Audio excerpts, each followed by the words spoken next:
Астанада қасбеті опырылып, кондиционері құлаған үйдің айналасында бүгін сары лента қаптап тұр. Жедел жәрдем қызметкерлеріне ауыр зардап әкелген оқиғадан кейін төтенше жағдай қызметінің мамандары көп қабатты үйдің тағы қауіп туғызуы мүмкін деген тұстарын қоршап қойыпты. Өйткені 8 қарашадағы апаттан кейін үйдің кірпіш қасбеті кеше кешкісін тағы опырылған.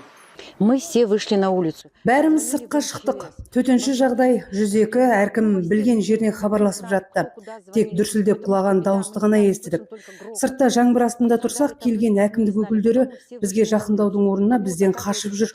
Мен оларға құлаған жерде емес, тағы құлайын деп тұрған қабырғаны көрсеттім. Төтенше жағдай қызметінің өкілдері апатты жағдай тағы қайталанбас үшін кірпіші опырылған жерді түгел құлатты. Дүрсілдеген дауыстан отыра алмаған көрші ғимараттағы кеңсе жұмысшылары да үйлеріне қайта бастаған.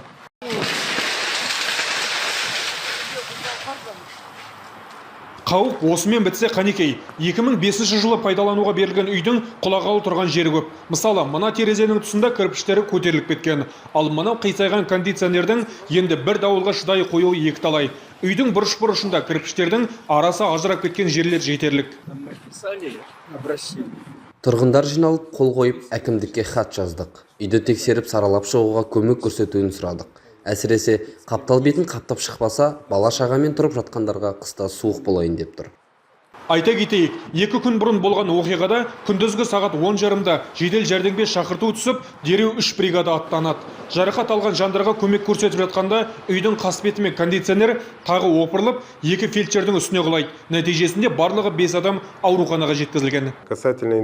Біздің қызметкерлеріміз өндірістік жарақат жөнінде тергеуден бас тартып жатыр деген ақпарат шындыққа жанаспайды. Біз бірден еңбек инспекциясына ақпарат жолдадық. Инспектор оқиға орнына жетіп тергеуін бастап кетті. Сол тергеудің нәтижесі бойынша тиісті талаптар қойылып, шешімдер қабылданады. Оның бәрін орындаймыз. Сонымен бірге, полицияда жарақат алу дерегіне қатысты қылмыстық іс қозғады. Болған жайға кім кінәлі екені осы тергеу шараларының қорытындысында белгілі болады.